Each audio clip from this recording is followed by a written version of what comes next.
Hello and welcome everyone to EUphoria. We are here with a special chat because it's Latine Heritage Month, or for some people, Hispanic Heritage Month. And well, myself and my friend here, we're going to celebrate and talk about that differently because our situations are a little different. And I think it's important to share. But to start off with, my name is Aida. My pronouns are she and her. I am a Latine brown woman of color. I have tan skins, dark eyes, dark hair. I'm currently wearing a white t-shirt with a patterned cloth, textured cloth on it that is from the country my family's from, Bolivia, which is a landlocked South American country, split between the Andean highlands, the Amazon rainforests, and the low plains. Who you, friend? Hello, everyone. My name is Taylor Navarro. I use she, her pronouns. I am a Puerto Rican British woman. I have tan skin. I'm wearing a black and white stripy top, glasses, and my hair is in a braid. Excellent. I love it. I was actually meeting up with a group of expats who Mm, live in the Netherlands. I live in the Netherlands. hmm For live-in expats, and Oh, because wow. because we're doing folkloric dancing, I found a little group, and an No interesting discussion way. came up saying like we need to share the labor. I can't be the only person braiding hair, and I was like, none of you know how to braid hair, and I was like, I can braid hair. I can help. So Oh, my goodness. I don't know. I grew up Like, with two braids my whole life.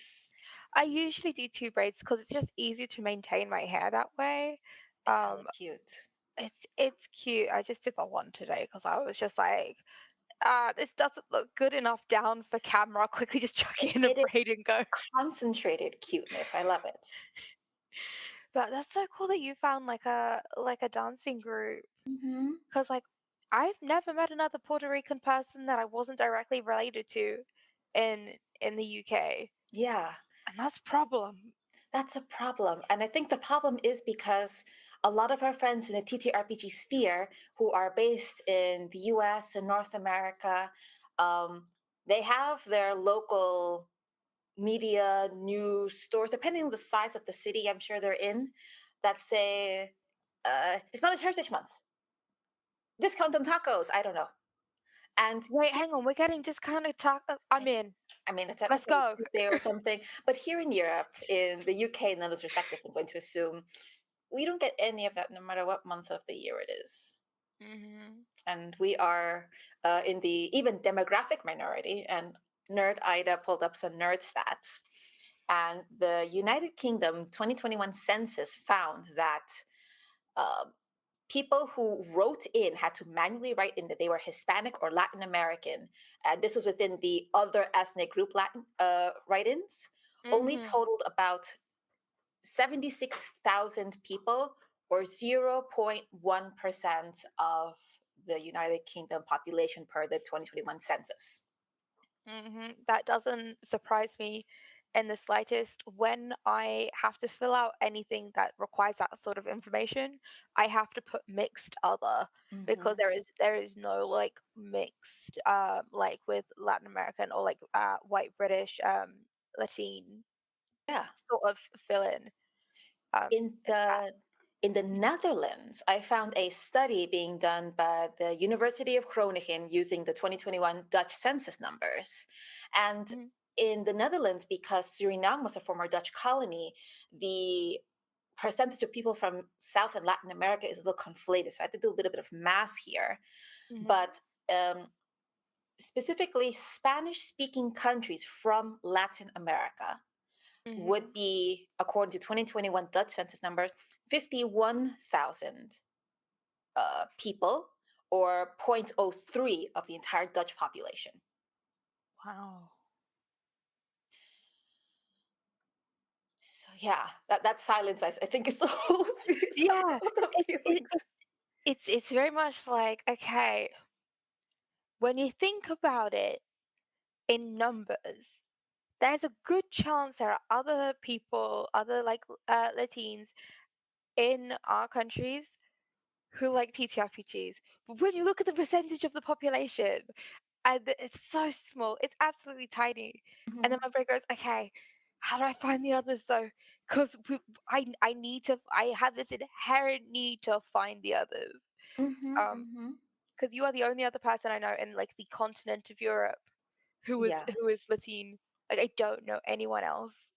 Oh, before we get further, I think I thought it was a good idea that we should also put in some defining terminology or just the Mm. expectations of what we're discussing. Oh yeah. Um, I actually found an interesting article. Uh, Felix Padilla in 1985 did a study of Mexicans and Puerto Ricans in Chicago and Oh. was discussing how to call them, right? Because I mentioned at the top Hispanic Heritage Month, Latin Heritage Month. There's Latine, Latinx. No, I'm not a fan of that. Hmm. What is defined as that? I am not here to definitively say I am queen of the world and thus it is this, but a definition You're that not. I Hang on. but a definition I found and I'll apply or at least to this discussion here when Hmm. we're saying uh, Latin, Latine, Latin American identity and heritage, according to Padilla, this sociologist, called Latinidad Oh. is a particular geopolitical experience, but it also contains within it the complexities and contradictions of immigration, post and or neo-colonialization, race, color, legal status, class, nation, language, and all the politics of location is the Mm-hmm. Latin identity or Latinidad. Hmm. That means a lot and a little. And to anyone else watching, because we keep mentioning that we are based in Europe, geographically Europe, we also specifically mean those who have heritage or ethnicity South, from Mexico, Central America, and South America. Because I shared with Taylor earlier, I found people who are like, I am a white person who speaks a Latin language, like French, Italian, and Spanish. I am Latin. And I'm like, no, or no. Yeah, like it's specifically LATAM. Like is like the kind of abbreviation that we're using here. Mhm. Um, that's really interesting. Where did the Caribbean islands fit into that geographically? Because Puerto Rico is an island. Central Is that America is usually central? that I'll would be be Central honest. America. I went to the island once. I was Hmm. 5. Never been since. Not entirely sure where it is on a map, but I don't know where a lot of places are on a map, so I'm not really kicking myself over that one. UK geography is not. It's not it. I mean, for Americans too. I'm born and raised American otherwise, but we're talking about like you're saying like when was the last time we went back a million years ago, Hmm. and we talked about these literal small population demographic there is here in Europe. So Hmm. when we want to find other people, you in particular, you said Taylor, you want to find other people. Um, how often do you interact with other Latin people, Latina people in the TTRPG scope? In TTRPG scope, if we're talking in Europe, whenever I message you. However, so like 2 or 3 times a week, you know. But I'm very very fortunate in that when I started to enter TTRPG in the industry side of things, I started looking for a mentor, and I was reached out to by Anthony Joyce Rivera, Oh, who has been my mentor since 2022. Very very dear friend, and extremely fortunate because he is also half Puerto Rican. His other half is Irish, and so we work together all the time. Like he's helped me figure out what my career is and helped me develop my skills, and that kind of thing. So I got really lucky right off the bat, but I've told Anthony this before. So the reason that I even followed him on Twitter in the first place is because I realized I wasn't following any like Latine TTRPG like game designers, and he had the same surname as my grandma. So aw. so I was like, oh yeah, I'll follow you. And then like one thing led to another back when Twitter was actually useful for forming industry connections. And then I ended up being mentored by him. Outside of Anthony, so not yet, which was the last game that I released. Hmm. The voice actor Aaron Catano Saez is also Puerto Rican. And I met him at Big Bad Con in 2022, and I very specifically chose him because I wanted to have like another Puerto Rican on the project. And like I've interacted with people here and there, but I do have like one or two people who I consistently kind of work with, and that is through choice because they're lovely people and we have stuff in common, and it's nice to create things together. Yeah. But you have to create those things at unwieldy time zones or doing math to figure out the time zone conversions, I imagine, most of the time. I love the Discord timestamp Oh, hammer plugin. time? Yeah, like because that just makes things so easy. Because yeah, like I'm up all hours to kind of get this work done with people at a time that when they're also awake. Hmm. I think it was only very fairly recently. I think also 2022, or was it last Mhm. year? For the very first time, I went out of my way to find majority POC TTRPG casts and tables. And I Mhm. did find an all Latin group playing Nahual, which is Mm. a Powered by the Apocalypse game based, it would integrate Mexican mythology. Beautiful Mhm. game. I met like the one other Bolivian TTRPG person on the internet whose name is Angela from Gross Wendy's World, and she's my sister from another mister now. But being in that table, really, I felt really seen Mhm. and comfortable, and there was this relaxed feeling of familiarity of things we shared. But at the same time, I felt another new discovery in that I think that was the first time I met other Latin people who didn't speak Spanish. I was really worried about my Spanish. Mm. And there were people in that group who were adopted or for other societal reasons, which is unfortunately common because, good intentions, but weren't in touch with Spanish language or their cultures, but still try to like identify and find familiarity, find community. And I got the beautiful experience of saying it's not defined by if you don't speak Spanish, you're not Latin. That's not wrong. If you're not Kansan, dark eyed hair, you're not Latin. If you don't like football or soccer, if you don't like spicy food, none of these barriers truly exist. There are some things that, based on the very complicated definition I gave earlier, could be Mhm. applicable, but it's not one perfect little box. Yeah. No, that that is very fair. I was listening to you speak, and I was just like, well, I don't speak Spanish, Mm, like, and it's not for lack of trying.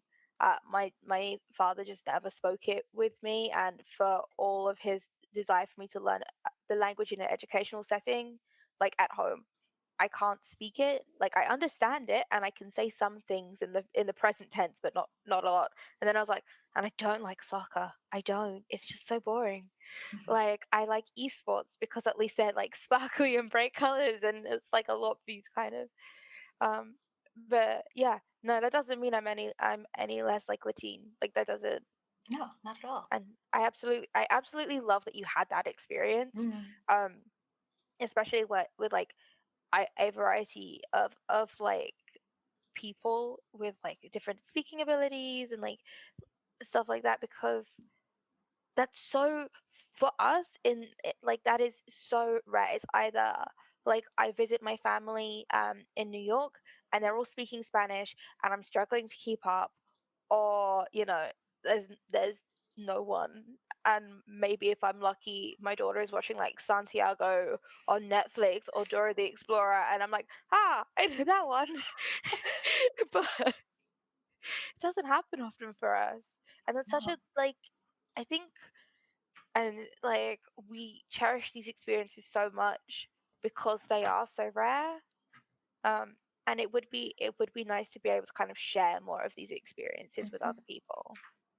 I think there's a lot of conceptions I feel around me about what, from the exterior, what being Latin, what being from South America, Latin America, Central America, the islands, etc., is all about.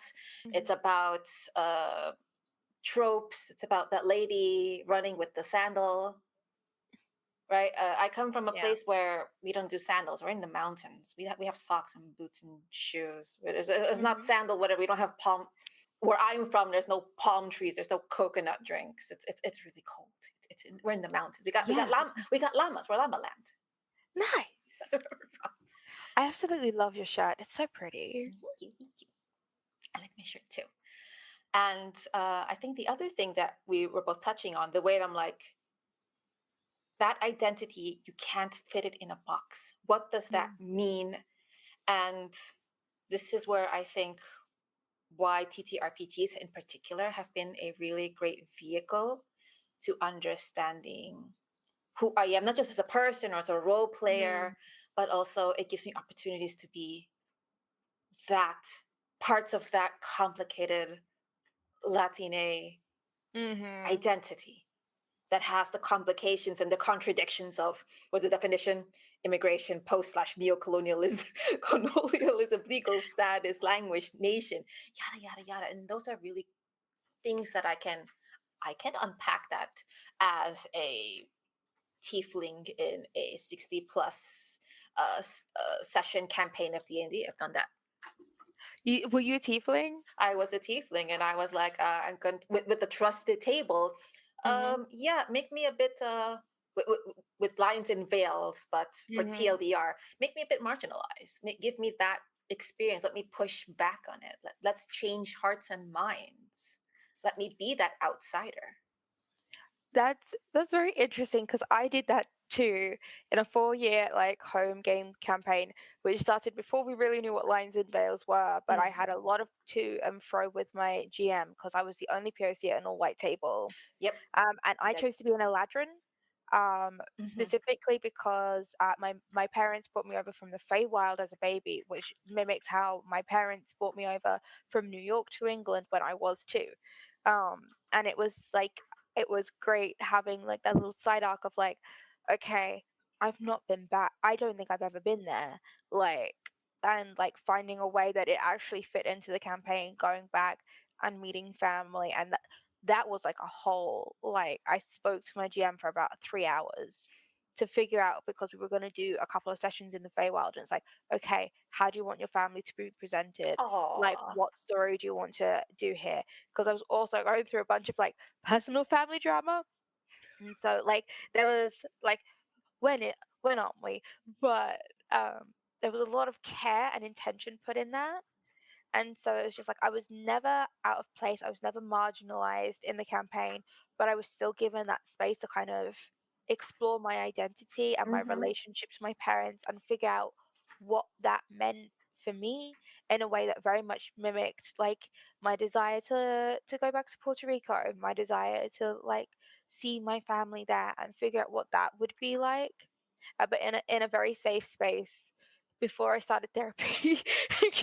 Well, we all many TTRPG players may have, especially in their early play dates, may have jokingly said, "Ah ha ha, I'm going to therapy session." No, I mean I'm going to my game day. Like there's a difference. There's a health audience. There's a healthy difference. Don't trauma dump on your GMDM or your friends.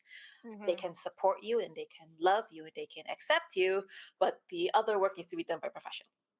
Yes, I I'm I've never thought of D&D as therapy specifically because I love to play my characters who take things way too like realistically.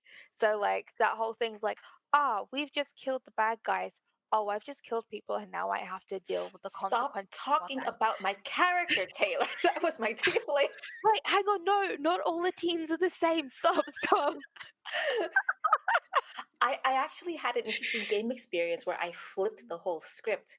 So again, Oh. I am here in the Netherlands. I am almost guaranteed the only POC at tables. Mhm. If I'm lucky, not the only femme or woman, but almost always the only POC. And I Mhm. was at a very local convention here, Mhm. and I ran a one shot of Monster of the Week and a convention, so I don't pick my players. But no surprise, it was all white cis men. Not all had, because I knew at least one of them. A good friend of mine, Krifu, who's a German, came to visit. And the Monster of the Week I ran took place in Bolivia, in the city where my family is based in. And I said, okay, you are all white guys, you are gringos, you are foreigners, and you stick out like sore thumbs. Everyone is staring at you and going, because you're doing everything wrong. You don't speak the language. You roll the trait, you can speak Spanish. But everyone's speaking a mix of Aymara or Quechua, the indigenous languages. The solutions, the problems that are you have to solve in this one shot, it was based on an indigenous legend.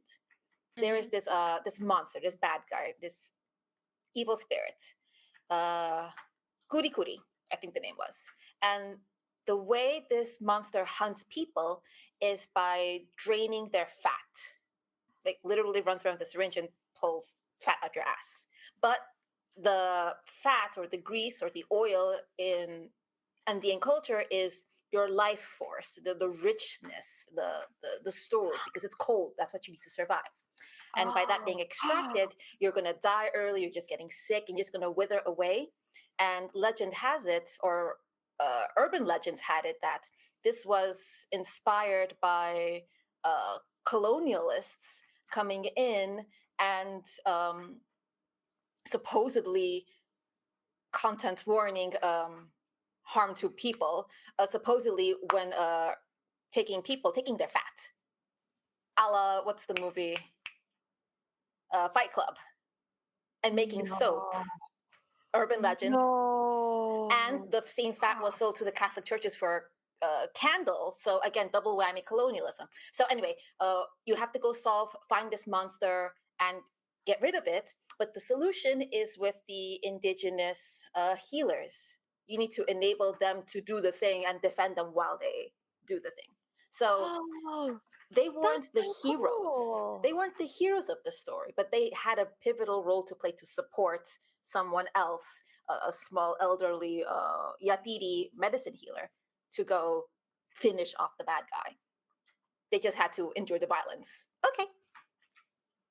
That's amazing. That I love that so much. I loved when I got to speak Spanish at the table in Spanish, and you see all these white guys going like, "What?" Like, yeah, that's what it's like to you. Okay, other player, this is what I'm saying in English over here. But I got to give them that look of like, I feel lost, I feel confused. Is this what it's like to not be the protagonist in the story? Yeah. In a safe, quirky, let's Mhm. check in kind of space.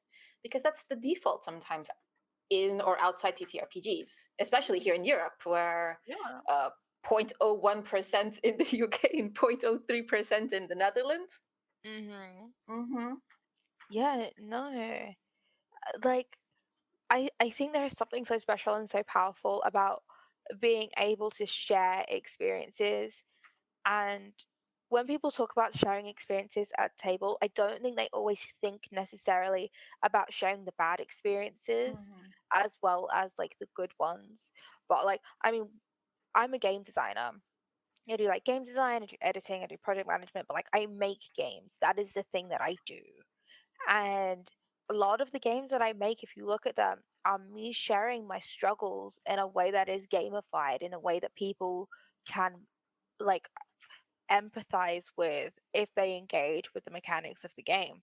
So there's like this one encounter that I did for D&D 5e using the Radiant Citadel setting. It's called Rosa Tinted Glasses. It's in Encounters in the Radiant Citadel and DM's Guild. You can go and see it through the free preview. I'm not even telling you to buy the thing and support like 10 different game designers. You can see it in the free preview. And I took uh Mario Tegon is like one of my favorite designers. Like he's so good, and he like built this setting based on Mexican like history and folklore.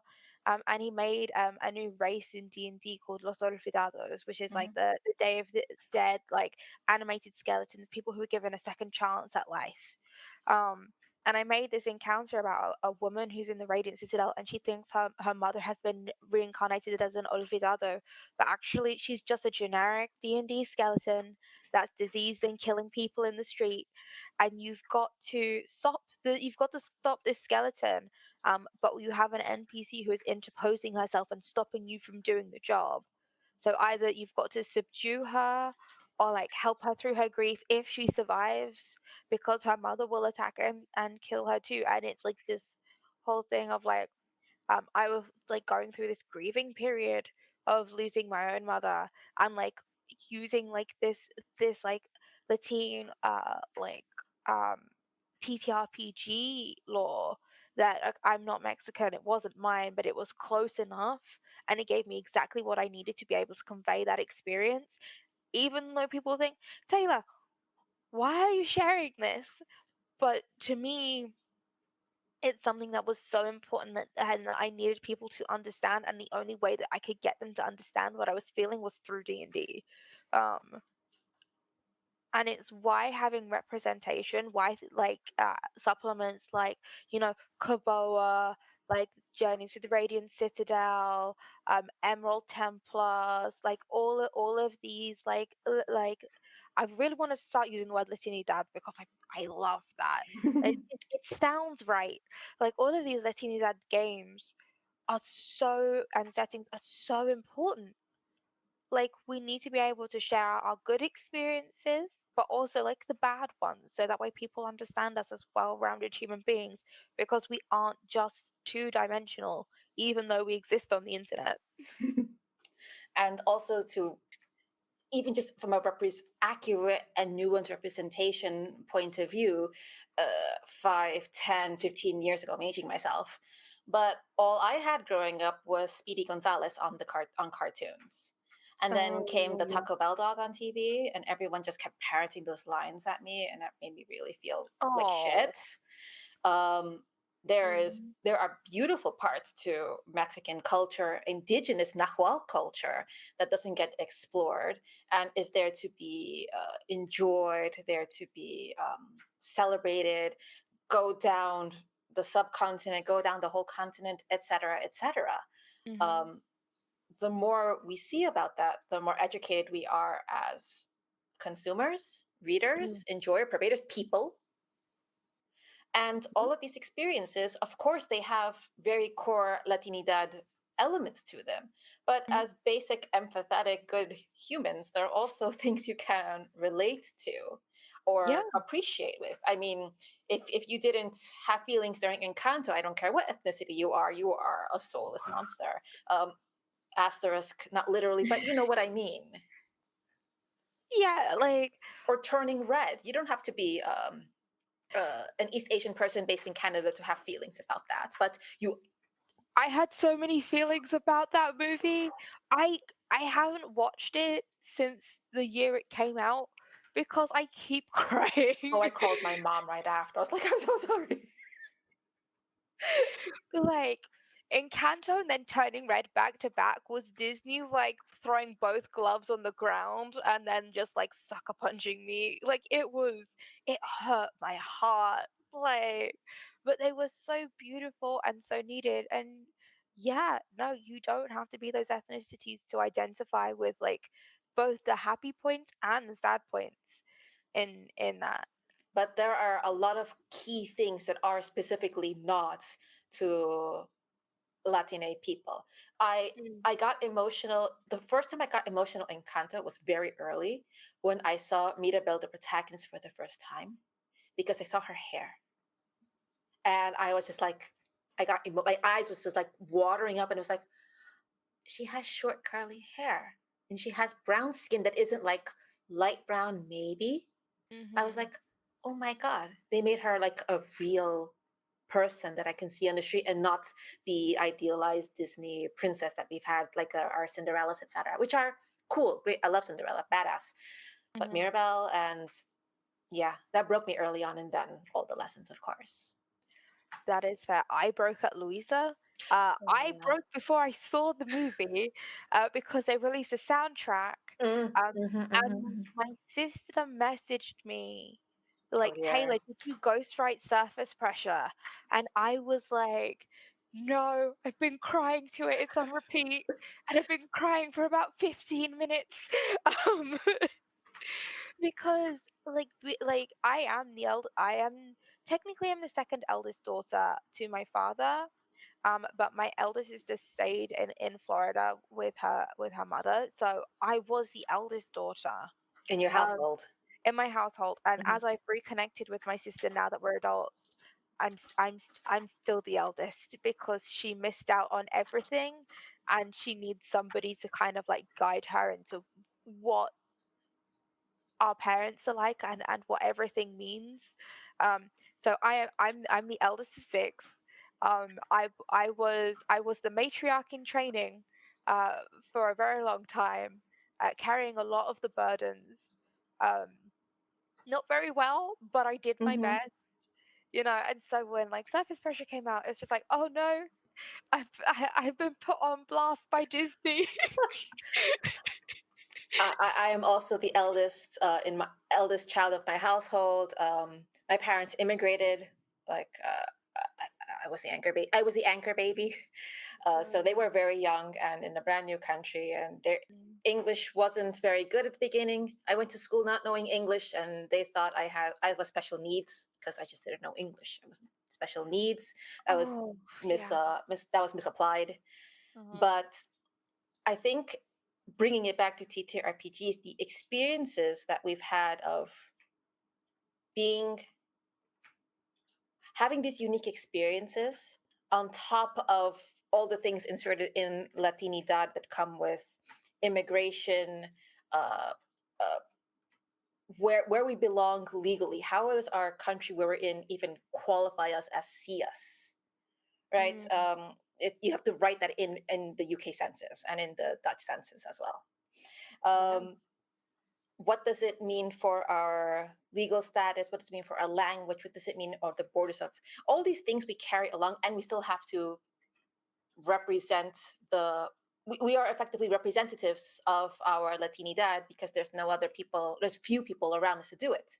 Mhm. We have to, I feel we've had to be those poster children for it. So when it comes to juggling plates, having responsibilities, saying, yeah, I'll take on that project. Oh, you need this ABC done? Well, I already did DEFG H for you, just in case. Here it is. I mean, I feel called out right now. I feel so called out right now because the thing is, like, every time people are like, "You're so good, you're so amazing," I'm like, I have done what I consider to be the bare minimum, Mhm. you know. And it's just like it is for me. My parents didn't teach me what microaggressions were, and Mine neither. Mine neither. so when people were always like, "Oh, where are you from? What's your accent?" I thought they were genuinely interested in me and not scoping me up, but looking back at it in retrospect and the behavior that followed, like that's the whole thing. But I've always had this eldest child, academic child, like drive to be perfect and to deliver baseline perfection, you know? And so you're kind of calling me out right now because I'm like, oh, I never saw it as me being a representative of Puerto Rico. Because I'll be honest, sometimes I feel like I am not like we've all had this. Like I am not Hispanic enough, Latino enough, Puerto Rican enough. You know, whatever label that you want to ascribe to it. You know, because I'm also mixed, so I'm already kind of operating at like half capacity, and then as much as I feel like I am owed that heritage because it was promised to me, and I was like I had parents who were like, "We'll teach you Spanish, we'll take you back." Like to the island will share with you the culture, and then they never ever did, no matter how many times I asked, no matter what I did to try and encourage them. Like that was denied from me. So I'm like, can I really sit here and call myself Latine? Because I definitely can't call myself a representative, but just because I don't see myself that way doesn't mean that other people haven't seen Hmm. me that way and don't view me that way. And pile on expectations that may or may not be fair. Exactly, That you're not putting on exactly. yourself without their external output input. Yeah. That's a lot. This is a very heavy conversation. Sorry, everyone at home. Being Latino dad in Europe is like a heavy And topic. because we're in Europe, we have a much smaller network and Mm, community that is accessible physically in our communities and even at time zones because of the yeah. numbers I mentioned. We are There are Latina people out there. I've reached out to a number of people to come join us on this chat or play a game. And I'm not saying this to shade anyone, but it takes a lot to step up. It Mm, takes effort. It takes cojones. it, I, Ladies got to yeah. make bigger than anyone else. Frankly, you and me, friend, have the biggest. But Amen. it takes additional labor to go out and sort of be in the front and Mm. bear the weight of internally or externally saying poster child, example, the representative, and be amazing and be awesome. And Taylor, you're being amazing and you're being awesome because I see you specifically making I see you making professional inroads for POCs in your very specific local communities. And I'm like, thank you for existing and motivating me and showing me that, like, yes, and it's showing me that, like, it is absolutely okay to accept help and support and then slingshot that to bring up everyone else in my community around. I'm not gonna cry, I promise. But like, so the weird thing is, when I entered TTRPGs, I didn't know anyone else in the UK. I was like, I started in the American Mm. circuit, Yep, yep, you yep. know? I didn't know anyone else in the UK, and I was like, statistically, I can't be the only POC in the UK doing TTRPGs. Like, just based on numbers alone, it can't just be me. And then I met Jasper William Cartwright and Draconics at Big Bad Con, In the US, in the US, the in San furthest Francisco, side. the furthest bit away. And I was like, okay, right, we need to do something, and we tried to do something, but due to personal commitments, like, it kind of fell apart. And then I saw them again in 2023, and I was like, mate, we can't keep doing this on the other side of the world. So I came back with such a clear drive to be like, okay, I'm struggling to find people because not everyone puts their location in their bio, and they shouldn't have For to, valid reasons, yes. for valid reasons, and not everyone kind of puts the flags with the ethnicities that they identify within their bio for valid reasons. So if I can't find people, I'm gonna have to make such a big stink that they find me. Like, I'm gonna have to raise the bat signal and just start screaming in the corner. So that's what I did first with Dragon Me, making a Hmm. POC lounge, the first POC lounge at any TTRPG or RPG Holy moly. convention in the UK. And then going to the UK Tabletop Industry Network and being like, hey, I'd like to make a virtual POC lounge, please. So that way people all year round can find each other, find community, talk to one another. So, like, we do monthly meetups, um, like just monthly virtual hangouts, just to be around other POC in TTRPGs. Because I remember the first time I went to Big Bad Con, and we went in, they held like a POC dinner, and it's the first time I'd been in a room of only POC, Hmm. Hmm. like just solely POC, and it was an incredible experience. I call it going to church because like I because can imagine, yeah. like there were veterans in the industry who stood up and gave talks, and they were so inspiring. I remember Arjit George talking in that first year in like, and he was wearing this beautiful like navy blue and gold outfit. Um and he was like speaking so passionately. I was like, somebody gave me a sword right now, I would go to war for this king. Like, it was like such an incredible experience. And I can't give that to other people, but what I can give, You're um, giving it. I I'm bad at speeches, but I am good at meeting people, seeing where they're at and seeing where they could go and trying to get them there, whether that's developing their skills or just giving them a space to find other people to do it on their own. And that's kind of what my hope is, because those numbers that you keep bringing up, they're so small. Mhm. and like that might just translate to one or two other people in the industry who are Latine, but I help more than just Latine people. I help all POC because we are all in the minority and we are all in it together, you know, whether we want to be lumped together or not. And I want to help them succeed because I want to just see a bright and beautiful and diverse industry because that's how the interesting games are made. Oh, Um, so true. and Absolutely. and so I work hard at it and give all of my volunteer hours to that. But you're doing such incredible things. The first time I played an all POC game was for EUphoria Summer of Sci-Fi.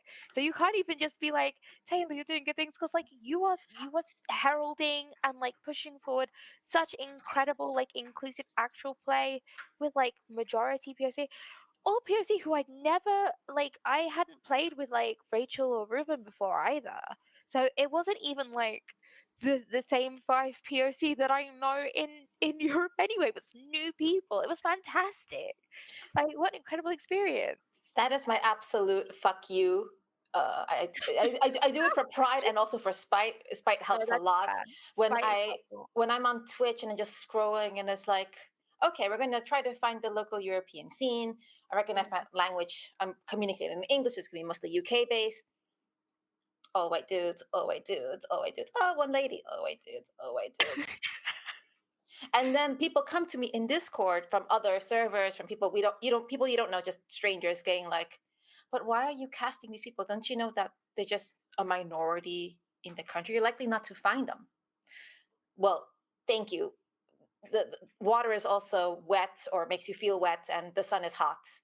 Grass can be green as well, but all the more reason that doesn't mean they don't exist. Even if they are a minority, they deserve to be uplifted because they're a minority. They deserve to be spotlighted and given opportunities that they are denied because they're a minority, whether Exactly. that's demographic or for other discriminatory reasons.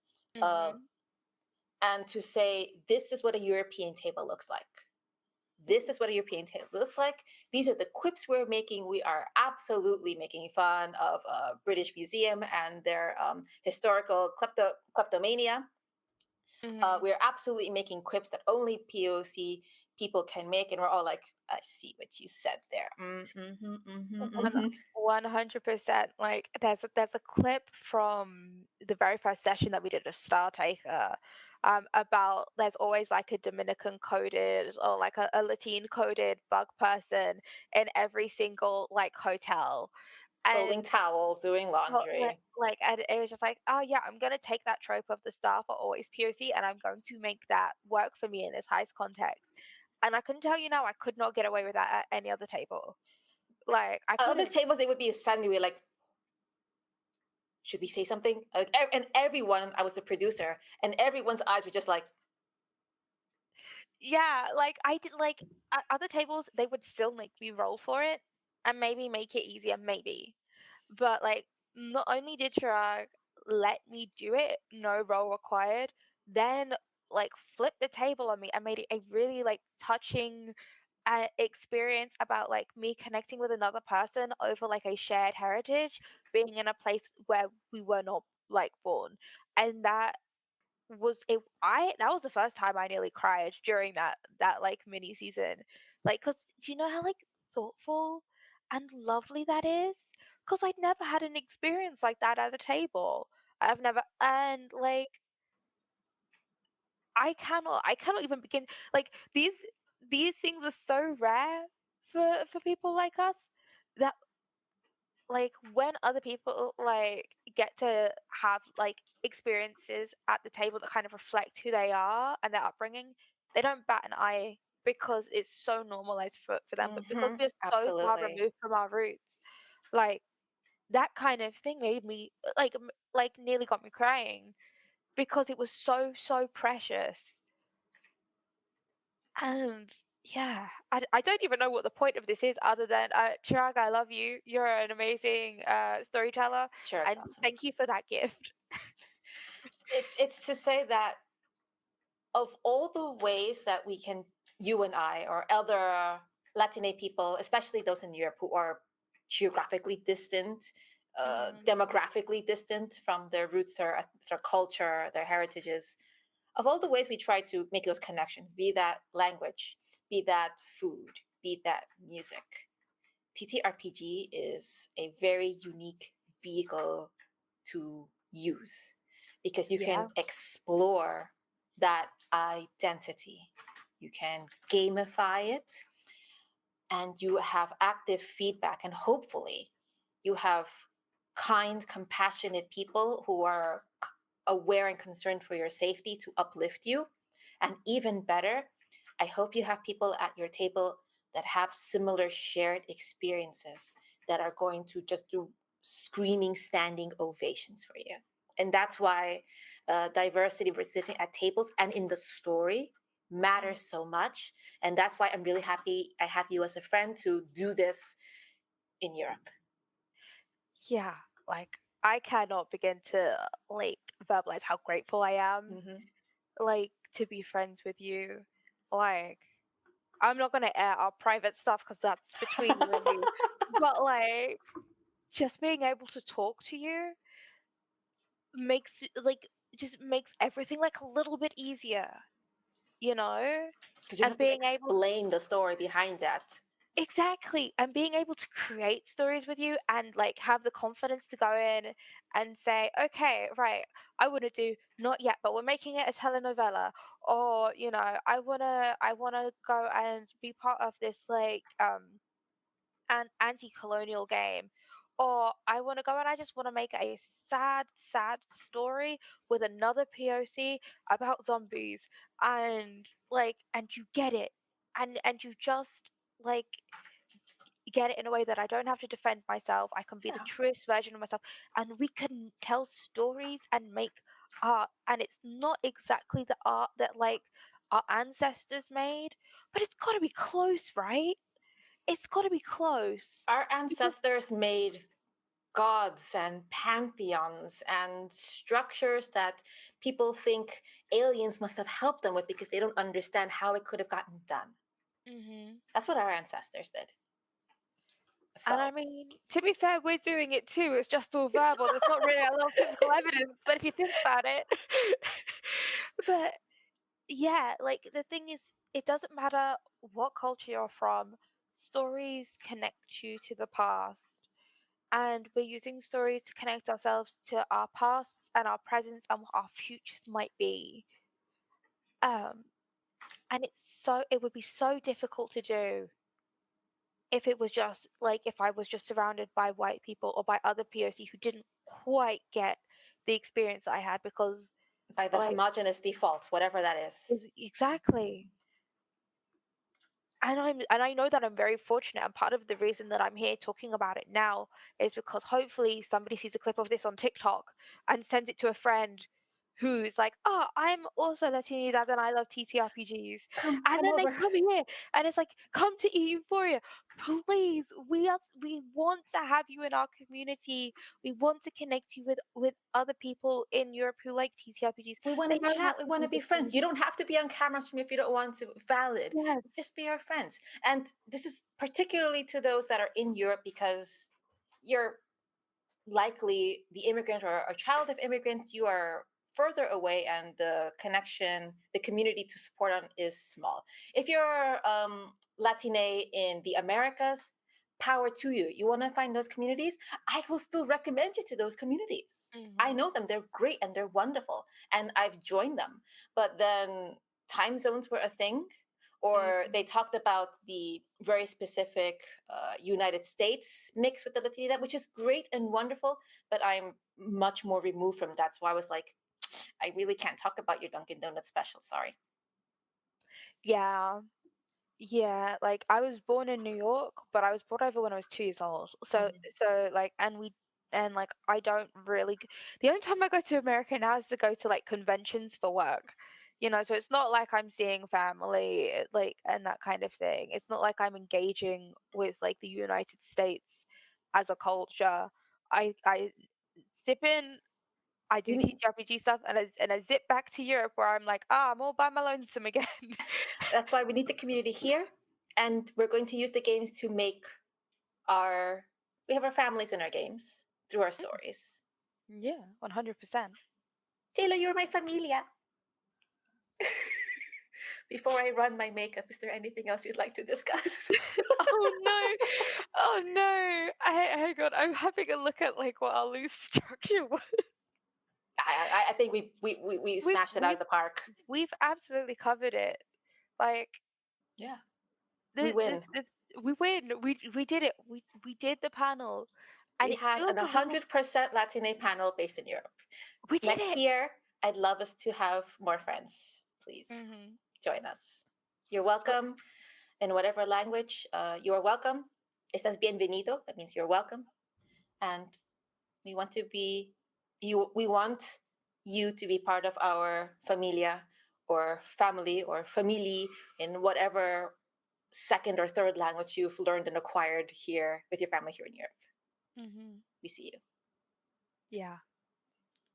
I can't think of anything to add to that. Like you just said it so well. You absolutely nailed it. I love it because I have a friend here. Then why don't you take us out and tell the world, like like D'Angelo says, who's the writer of Emerald Templars, no ooh wooings. Like, what superhero are you? Who the heck are you, and why are you awesome? What have you done? Where people can find your work and they support you and spend their monies? Okay. Right, I've got to plug a bunch of stuff. Okay, hello Do it. everyone. I am Taylor Navarro. I use she, her pronouns, and I am a TTRPG game designer, editor, and project manager. I am also a volunteer at multiple conventions. So, you can find my personal work, my games that I have designed, Not Yet, which is a romantic duet TTRPG on Drive Through RPG, made with an all POC like design and like production team. Um, Ranging from the US to India. Like we covered like I think three different continents with that one. And you can find the rest of my work at Taylor. Oh gosh, hang on. She's forgotten her own website. Hang on. It'll be Taylor linked in the Navarro chat. TTRPGs.card.co is where you can find my personal work. If you are in the UK and you are a POC and you do game design, editing, art for TTRPGs, please join the UK Tabletop Industry Network. That's UK TIN. If you Google it, you'll find it. We have a Discord. When you join the Discord, ask for the Creatives of Color role and tag me at Taylor Ann NX, and I will give you that role. And you can join a bunch of POC in the UK. Like I mentioned earlier, we meet monthly on a Saturday evening, just to talk about games we're making and enjoying and what life is like. And it's a lovely little community that we've got going on there, and it is growing. In fact, it's growing in part because I do POC lounges at conventions. So Dragon Meet in Mm-hmm. London, which is on November 30th, I believe. Sure. I'm running the POC lounge there, and we've got events from 9 a.m. to 7:30 p.m. So if you like panels, game jams, networking just to meet other POC, or just playing games, I'm going to have something for you there on the day. Please come to our POC lounge and say hi. I would love to meet you. And also, I'm going to be at Big Bad Con because I am one half of the POC programming team over there. So I'll be in San Francisco at the end of this month. Um, Doing like the special events there, the POC meet and greet. We've got POC Connect, which is a speed dating style make POC friends event. And just all around having a good time talking and playing and designing TTRPGs. So come and find me somewhere. I'm everywhere. Do I overcommit? No, because I do everything on time and I hand everything in. I'm just doing a lot. I'm just doing a lot. Eldest Latina daughter of your household. Yeah. But what about you? Oh Why are my, you awesome? Because you are super I awesome. am. It takes a while to admit and like to get like, yeah, yeah. You are. I'm the shit. You My you name is are the shit. Aida. My name is Aida, and I am one of the co-founders of EUphoria. And EUphoria was created as a community for TTRPG creatives, fans to come together and share in our wonderful community and talent. And one very core part of that journey is to uplift and demonstrate the vibrancy of the ethnic diversity that is here in Europe. So, all of our APs you're going to see, they're going to always include POC people, have majority full. If it's a full POC table, that was likely me screaming someone behind the backgrounds just to say, this is what a European table looks like. What else? You can find me at the aforementioned cons that Taylor mentioned. Because of those wonderful opportunities, I'm going to go and have a great time, make friends, but most importantly, bring back those lessons to uplift, hopefully, other community members, particularly POC, within my time zones in my region. Because I get tired of being the only often women or feminine in a room of TTRPG players, but especially the only POC one. So come find me. Socials are linked below. Any other projects? Thank you so much for your support. If you are part of the European TTRPG community, you're welcome to join us at EUphoria. All the links are listed below or in the chat now. I am also hosting a exclusive space on our Discord for POC folks or Black, Asian, ethnic minority people who are based in Europe because of all the unique circumstances and experiences that we in Europe face. So if that is you, please come, PM me personally, and you're welcome in our pillow fort. It's a really cool pillow fort. Love that. Absolutely love that. Holy moly. And now it is time to say goodbye and maybe open up some encounter videos. Mhm. Mm-hmm. Mhm. I like the one where at the end, those uruguitas, the two caterpillars sung with the guitar. Mess. Every single time I get to like a Wallace true story, not the like fairy tale Yep. version at the beginning, the true one. Like my kids have started to watch me to figure out the exact moment I start crying because it gets me every single time. Like without fail, I just sit there and I will just keep my mouth shut, but like the tears will start running, and then they'll go, "Mummy's crying, Mummy's crying," and it's yeah, I am crying. On that note, from two Latines in Europe, Mm. happy Latin Heritage Month, happy Hispanic Heritage Month, if that's what you refer to, and continue to be amazing. You know who we're talking to. Thank you so much for your time, and we'll see you around. Bye.